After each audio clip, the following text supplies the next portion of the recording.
జగన్మోహన్ రెడ్డి గారు, అదేవిధంగా వైసీపీ నాయకులు చేసిన ఏదైతే వాళ్ళ యొక్క అవినీతి ఏదైతే ఉందో రోజు రోజుకి తవ్వే కొద్దీ బయటపడుతున్న పరిస్థితి. 5 సంవత్సరాల్లో బ్రేక్ దర్శనాల కోసం 3000 కోట్ల రూపాయలు వాళ్ళు స్వాహా చేశారు. ఎవరైతే భక్తుల నుంచి వాళ్ళు తీసుకున్న పరిస్థితి సార్. ఎలా చూడొచ్చు సార్ ఈ అంశాన్ని? అస్థి పంజరాలు బయటపడ్డట్టు బయటపడుతున్నాయి.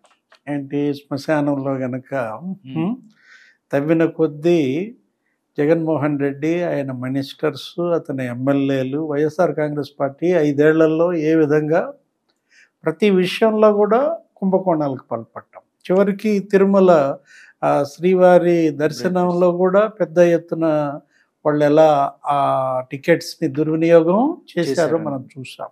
ఎందుకంటే ఎవరిని కదిలిచ్చినా 30 మంది 25 మందితో దర్శనాలు వాళ్ళతో పాటుగా.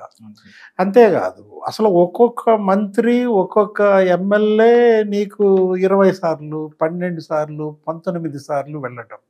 నిజంగా వీళ్ళకి భక్తి, దేవుడి మీద భక్తి, డబ్బుల మీద భక్తి అనేది జనానికి తెలిసిపోయింది. అందుకే ఈ తీర్పు ఇచ్చింది కూడా.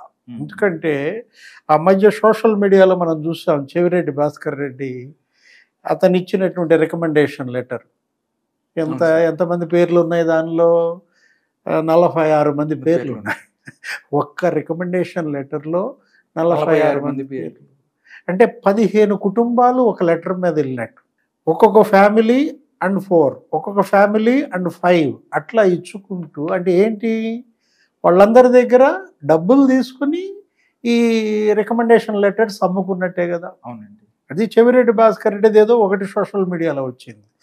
ఆమె రోజా, ఎవరు టూరిజం మినిస్టర్, అసలు ఆమె 22 సార్లు వెళ్ళింది. మొత్తం లెగిస్తే అక్కడే కనపడుతుంది సార్ ఆవిడ. మనం ఏమనుకున్నాం, అంత భక్తురాలు అనుకున్నాం. 22 సార్లు ఆమె వెళ్ళిన ప్రతిసారి 25-20 మందిని తీసుకెళ్తుందంట. ఆమెతో దర్శనాలు సరే, ఆ దర్శనాలు కాదు. ఆ తర్వాత ఆమె ఇంకా రికమెండేషన్ లెటర్స్ పెద్ద ఎత్తున కౌంటర్స్ పెట్టుకుని తను ఇచ్చే లెటర్స్, తన భర్త సెల్వమణి, తన అన్నదమ్ములు 2 అన్నలు వాళ్ళ లెటర్స్, ఎలా వీళ్ళు తిరుపతి దర్శనాలను కానీ తిరుపతిని ఒక అవినీతి వనరుగా మార్చుకున్నారు.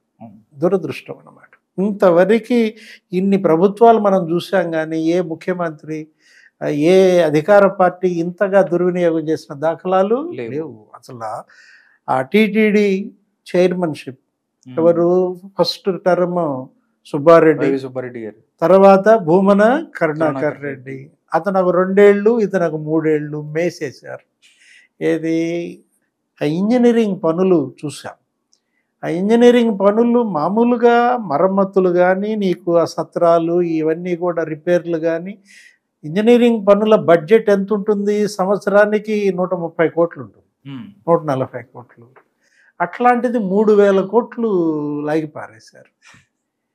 1000 కోట్లేమో సుబ్బారెడ్డి తింటే 2000 కోట్లు భూమన భోంచేసాడు అనమాట. అంటే వీళ్ళ కమిషన్ల కక్కుర్తి కోసం అక్కడ స్వామివారి డబ్బు, అది భక్తులు ఇచ్చినటువంటి డబ్బు అనమాట.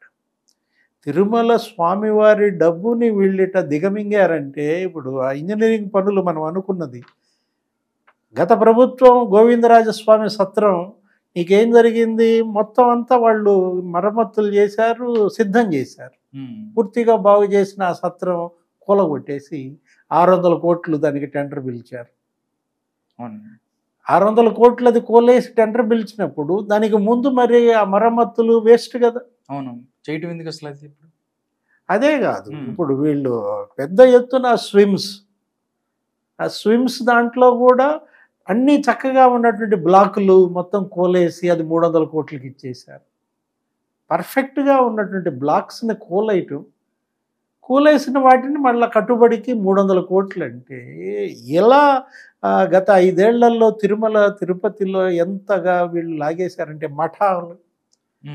ఇప్పుడు ఆయన శారదాపీఠం, ఆయన స్వామి స్వరూపానంద, ఆయనకు మఠం ఇచ్చారు. అక్కడ ఆయనకి ఇచ్చిన అనుమతి ఎంతవరకు? 5000 స్క్వేర్ ఫీట్కి ఇస్తే ఆయన 10,000 అడుగులు కట్టేశాడు.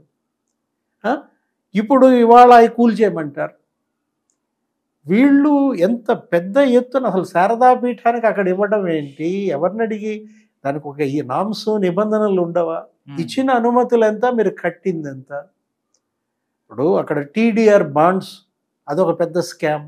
భూమన కరుణాకర్ రెడ్డి కొడుకుని మున్సిపల్ చైర్మన్ గా గెలిపించడం కోసం టీటీడీ డబ్బులన్నీ తిరుపతిలో రోడ్లకి వీటికి పెట్టేసేసుకుని పెద్ద ఎత్తున కమిషన్లు తీసుకుని ఆ డబ్బుని మళ్ళా ఎలక్షన్లో ఖర్చు పెట్టి కొడుకుని గెలిపించాలన్న పాటలు. అటు చెవిరెడ్డి భాస్కర్ రెడ్డి, అది తూడా చెవిరెడ్డి మోహిత్ రెడ్డి, అదో పెద్ద స్కాము. ఆ తండ్రి కొడుకులు దోచేశారు, ఈ తండ్రి కొడుకులు దోచేశారు స్వామివారిని. పాపం ఏడుకొండల వాడు ఏం చేస్తాడు? అన్నిటినీ చూస్తున్నాడు మౌనంగా. కొట్టాల్సిన దెబ్బ జనంతో కొట్టేశారు. భక్తులే ఇవాళ వీళ్ళకి గుండు కొట్టారనమాట. అవును. ఇంకోటి సార్, అంటే ఇప్పుడే వస్తున్న వార్తలను బట్టి చూస్తే అశోక గజపతి రాజు గారు టీటీడీ చైర్మన్గా ఆయన్ని వచ్చే అవకాశం ఉంది అన్నట్టు అంటున్నారు. ఒకవేళ అశోక్ గజపతి రాజు లాంటి ఒక నీతివంతమైన నాయకుడు ఎవరన్నా వస్తే ఏదైతే తిరుమల తిరుపతి దేవస్థానం కొంచెం బాగుండే అవకాశం ఉంటుంది అని చెప్పి అనుకోవచ్చు అంటారు. మంచిదే. అశోక్ గజపతి రాజు లాంటి వ్యక్తుల్ని టీటీడీ బోర్డు చైర్మన్ చేస్తే అంతకన్నా ఆనందం ఏముంది? భక్తులందరికీ ఆనందమే. ఎందుకంటే గజపతి రాజుల కుటుంబం, వాళ్ళ నాన్న పివిజి రాజు పూసపాటి, వాళ్ళు ఎంత పెద్ద ఎత్తున దేవాలయాలకి వాళ్ళ ఆస్తులే ధారపోసారో మనకు తెలుసు అన్నమాట. దగ్గర దగ్గర 12,000 ఎకరాలు వాళ్ళు విరాళంగా ఇచ్చారు. మాన్సాస్ ట్రస్ట్ ఒక ట్రస్ట్ను పెట్టి అక్కడ విద్యార్థులకి విద్యా బోధన కానీ సింహాద్రి అప్పన్నకి వాళ్లే ధర్మకర్తలు అనమాట. ఇప్పుడు ఆ గంధం తీసేటప్పుడు చందనోత్సవాలకి ఇదే కుటుంబం ప్రతిసారి వెళ్తుంది, అభిషేకాలకి. ఆయన బాధితుడే. అశోక్ గజపతి రాజు జగన్మోహన్ రెడ్డి ఎంత ఆయన్ని వేధించారో ఆ కుటుంబాన్ని మనం చూసాం. మంచి చేసేటువంటి మాన్సాస్ ట్రస్ట్ని ఎంత హింస పెట్టారో, ఆ వయసులో దానాలు చేసినటువంటి కుటుంబాన్ని, చదువులు చెప్పించినటువంటిది, దేవాలయాలకు ఇచ్చినటువంటి కుటుంబాన్ని విజయసాయి రెడ్డి అక్కడ చేరి ఎంతగా చేయాల్సినంత చెడు ఎలా చేశాడో మనం చూసామన్నమాట. దానికి ఫలితమే ఇవాళ ఈ ఘోర పరాజయం అన్నమాట. చిత్తుగా ఓడించారు. సింహాద్రి అప్పన్న, శ్రీశైలం మల్లన్న, తిరుమల ఏడుకొండల స్వామి, కనకదుర్గమ్మ విజయవాడ అందరూ ఏకమైపోయి జగన్మోహన్ రెడ్డిని పాతేశారు. ఒక రకంగా చెప్పాలంటే జనమే కాదు, దేవుడు కూడా అంత కోపం వచ్చింది. కాబట్టి ఆ సునామీలో 151 సీట్ల నుంచి 11 సీట్లకు పరిమితం చేయటం అంటే ఇది దేవుడికే తెలియాలన్నాడు కదా. అవును.